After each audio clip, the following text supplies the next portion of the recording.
अपने दोस्तों राघव और प्रतीक के साथ बियर बार में बैठकर बियर पी रहा था। संजीव आज बहुत खुश लग रहा था। अरे यार, आज की पार्टी में तो मजा आ गया। तुम दोनों दोस्तों के साथ तो मेरी जिंदगी इतनी अच्छी है कि क्या बताऊं कितनी अच्छी है। अरे भाई, अब दोस्ती की है तो जीना मरना सब साथ में। हाँ, अरे अरे यार सुनो, जल्दी से एक बियर और ऑर्डर करते हैं ना, एक आखिरी, और उसके बाद ये जश्न यहीं खत्म हो जाएगा। अरे हाँ हाँ, क्यों नहीं।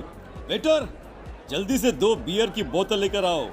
आज मेरे दोस्तों को जश्न मनाना है, क्यों? इतने में वहां पर एक बहुत सुंदर लड़की छोटे छोटे कपड़े पहनकर हाथ में बियर की बोतल लेकर उसके पास आती है। ये लीजिए, आपने बियर ऑर्डर की थी ना, मैं लेकर आ गई।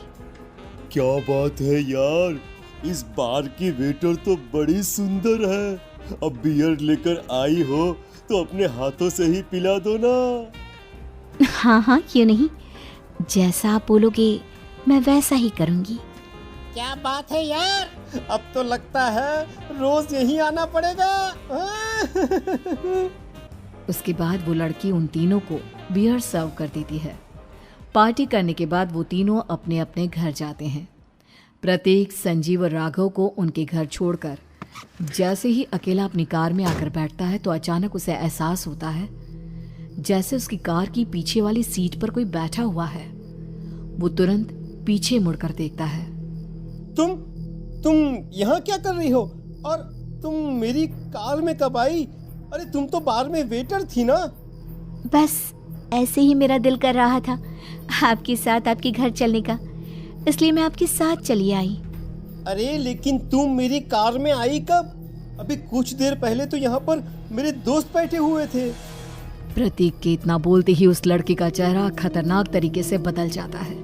उसकी आंखें पत्थर की तरह सफेद और पूरे शरीर पर नीली नीली नसें उभर आती है। गाड़ी चलाओ, पूरी स्पीड में चलाओ, और अगर तुमने गाड़ी रोकने की कोशिश भी की तो मुझसे बुरा कोई नहीं होगा। डर की वजह से प्रतीक के पसीने छूटने लगते हैं। उसका शरीर बुरी तरह से कांप रहा था।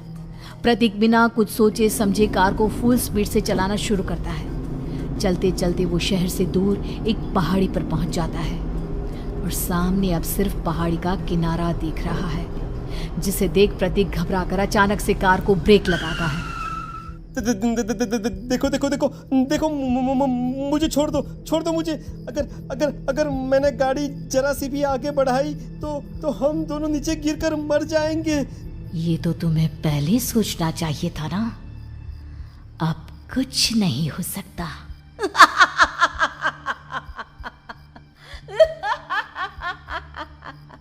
छोड़ दो मुझे। नहीं नहीं, प्लीज मुझे छोड़ दो। प्लीज प्लीज मुझे जाने दो, छोड़ दो मुझे। गाड़ी आगे बढ़ाओ। और तभी अचानक से बिना प्रतीक के स्टार्ट किए उनकी कार आगे बढ़ती है और गहरी खाई में गिर जाती है। उसके चीखने की आवाजें चारों तरफ सुनाई देती है।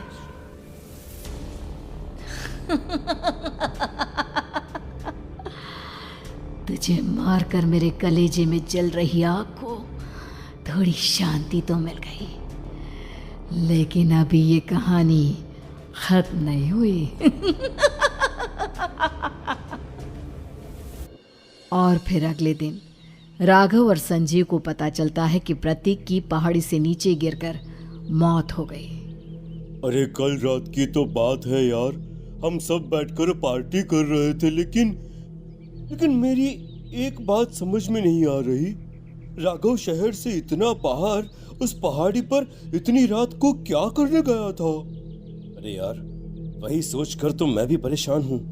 हम दोनों को छोड़ने के बाद तो वो सीधा अपने घर जाने वाला था, और वो आत्महत्या क्यों करेगा भाई? कल रात तक वो कितना खुश था, हमारे साथ सेलिब्रेट कर रहा था। हाँ, लेकिन पुलिस ने तो यही कहा है कि प्रतीक ने अपनी कार को जानबूझकर पहाड़ी से नीचे गिरा दिया और आत्महत्या कर ली। अरे यार संजीव, मेरी तो कुछ भी समझ में नहीं आ रहा है। चल ठीक है, अब मैं अपने घर जाता हूँ। Okay, bye. राघव अपने घर में अकेला था। दोपहर का वक्त था। तभी दरवाजे की घंटी बजी। कौन है? अरे 1 मिनट रुको, अभी आता हूँ। राघव ने जैसे ही दरवाज़ा खोला उसने देखा कि सामने एक बहुत खूबसूरत लड़की खड़ी हुई है। कौन है आप और यहाँ किससे मिलने आई हैं? देखिए ना, बाहर बारिश शुरू हो गई थी, मेरी गाड़ी खराब हो गई है। आपका घर नजर आया तो सोचा कुछ हेल्प ले लेती हूँ। क्यों नहीं, आइए ना, आइए आइए। मेरे कपड़े पूरे भीग चुके हैं, क्या आपके पास टॉवल मिलेगा प्लीज? राघव अपने बाथरूम से एक टॉवल लाकर उस लड़की को देता है।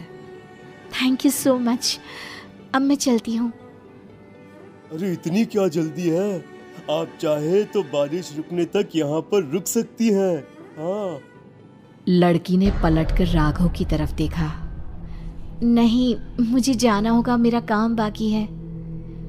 और वो वहां से चली गई। उस लड़की के जाने के बाद राघव अपने बाथरूम में नहाने के लिए गया और जैसे ही उसने बाथरूम में देखा तो उसका टॉवल वहीं पर लटका हुआ था।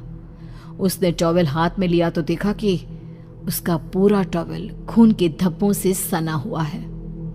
अरे अरे ये क्या? ये टॉवल तो मैंने उस लड़की को दे दिया था। ये वापस मेरे बाथरूम में कैसे आ गया? और इस पर ये खून के धब्बे कहां से आ गए? राघव ने आईने में देखा तो उसकी गर्दन पर एक बड़ा सा चाकू का कट लगा हुआ था जिससे खून बह रहा था, जिसे देख राघव के होश उड़ गए। हाँ, अरे ये क्या? मेरी गर्दन इतनी ज्यादा कटी हुई है और मुझे दर्द भी नहीं हो रहा है। ये क्या हो रहा है मेरे साथ? राघव घबराकर बाथरूम से बाहर आया और अपना मोबाइल उठाकर उसने संजीव को फोन लगाया। संजीव जल्दी से मेरे पास आ जाओ। मुझे लगता है कुछ बहुत बड़ी गड़बड़ है, जल्दी आ जाओ। उधर से आवाज आई, लेकिन वो आवाज संजीव की नहीं बल्कि एक लड़की की थी।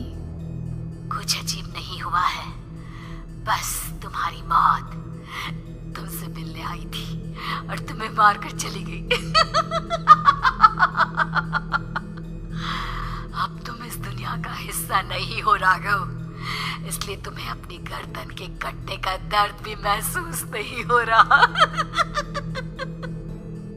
नहीं, ऐसा नहीं हो सकता, ऐसा नहीं हो सकता। कौन हो तुम? तुम्हारी मौत। अब संजीव के पास खबर पहुंचती है कि राघव ने अपने ही घर में चाकू से गर्दन काटकर आत्महत्या कर ली। ये सुनने के बाद संजीव के होश उड़ गए। वो पसीने से तरबतर हो गया और एक अनजाना डर अब उसके दिल को सताने लगा। संजीव के साथ ही उसका एक छोटा भाई राजीव भी रहा करता था। अपने भाई को इस तरह परेशान देखकर राजीव उसके पास आया। अरे भैया, क्या हुआ भैया? आप इतने घबराए हुए क्यों लग रहे हैं? प्रतीक और राघव की मौत, मेरा मतलब मेरी कुछ समझ में नहीं आ रहा भाई। अचानक से मेरे दोनों दोस्तों ने आत्महत्या क्यों कर ली? अरे वो तो मेरी भी समझ में नहीं आ रहा है भैया। हाँ, हो सकता है कि कोई परेशानी होगी और इसीलिए उन्होंने ऐसा किया होगा। हाँ, लेकिन दोनों की जिंदगी में एक साथ परेशानी और दोनों का इतनी खतरनाक तरीके से आत्महत्या करना, कहीं ऐसा तो नहीं